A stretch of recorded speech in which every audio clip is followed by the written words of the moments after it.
It's Independence Day, and you want to fly your drone to capture fireworks. What settings should you set your drone at during this time? And what safety tips should you follow when flying on this night? Those are coming up next.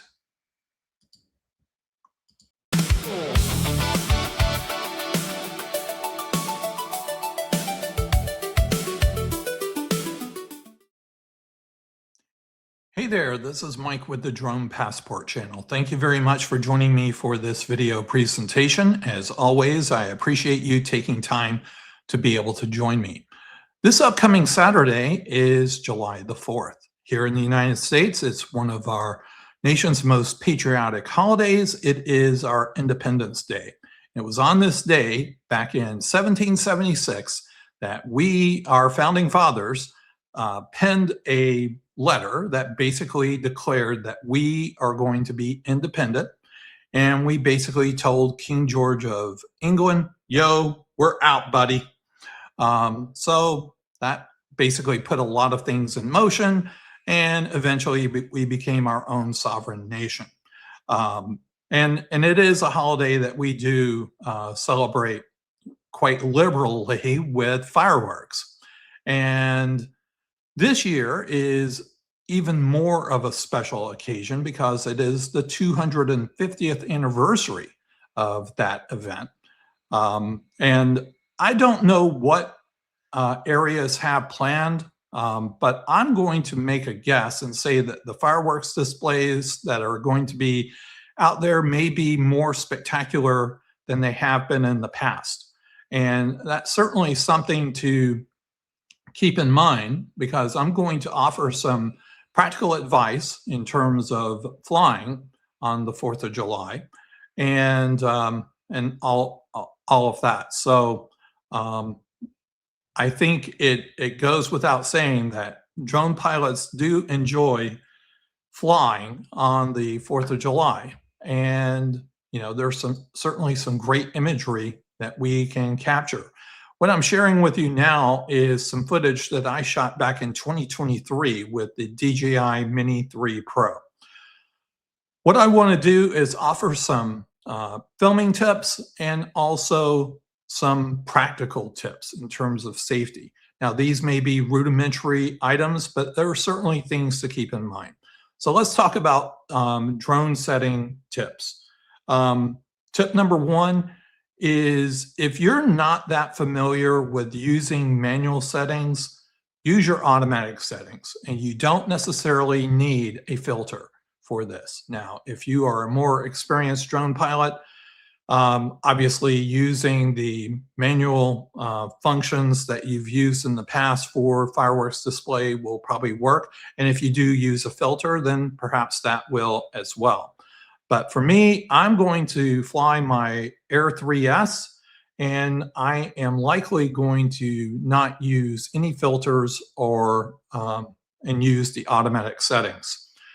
The second tip in terms of filming is make sure your batteries are charged, because I have this distinct feeling that the fireworks displays are going to last longer than you may think.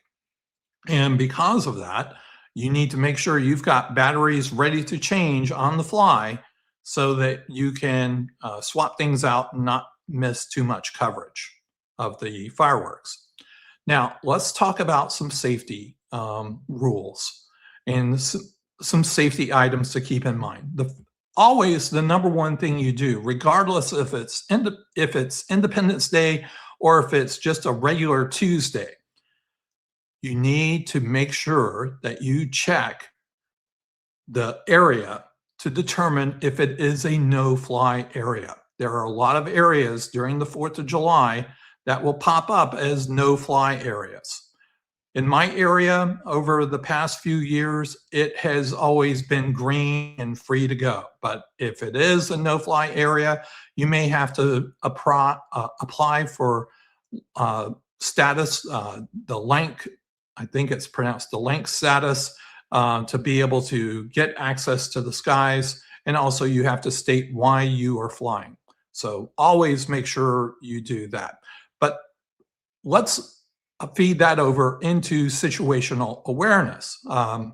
With regard to your drone, you need to make sure that your drone has lights that can be seen 3 nautical miles away from your aircraft.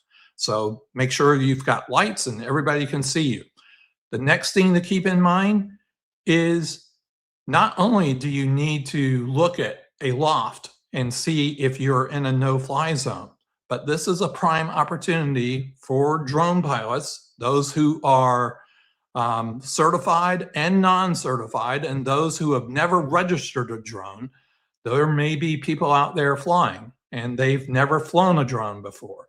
You need to keep your eye on them in case they venture into your area. You may have to move your position. I have a plan in terms of what I'm going to do on this night, and basically I'm going to fly directly over my house, and I'm going to look directly at the fireworks display from there. I'll be able to see everything clearly, and it shouldn't be an issue. I should not have to move too far to be able to capture everything.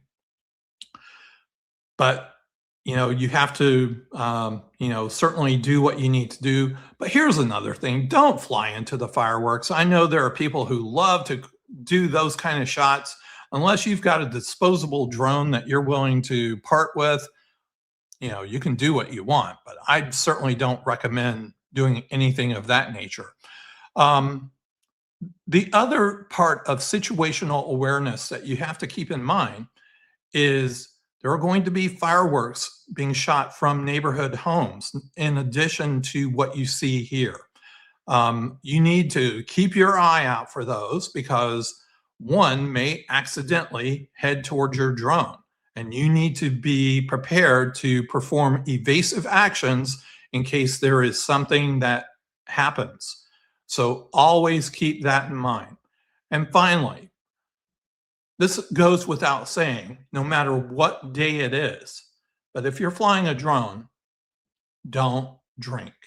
Now, we have a party at our house on Saturday night. It's tempting to drink, but I'm not going to drink because I know I'm going to fly. It's going to be a Coke Zero night for me, and I'm perfectly fine with that. So don't drink and fly. Be safe and be responsible.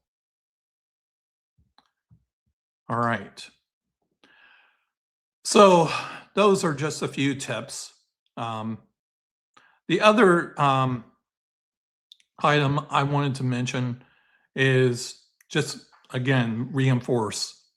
Be on the lookout for those drone pilots who may not have ever flown a drone before, may not even be registered with the FAA. I know there's a phrase that I have said in the past regarding New Year's Eve. And that phrase is New Year's Eve is amateur night for people who don't drink. And basically people are going to go out and drink excessively and so forth. Well, I kind of view the 4th of July kind of the same way from a drone pilot perspective, because there are going to be people out there who are going to fly and they have never flown a drone before. They don't have the proper credentials to be able to fly, even the basic trust certification. And they're going to potentially create some havoc in the air. So again, as I mentioned before, situational awareness is absolutely key. All right, well, just a few tips here in terms of what to do, what not to do on the 4th of July or any other holiday when you are filming fireworks. Hope this has been beneficial. If you are a subscriber to the channel, as always, I truly appreciate you being a part of this. If you're not already a subscriber, I invite you to join and be a part of this. And if you could give me a thumbs up, I would appreciate that as well. All right. Well, this is Mike with the Drone Passport channel. I appreciate you taking time to be able to join me. Thanks. Bye for now. Safe flying. Don't do anything stupid. And we'll catch you on the next one.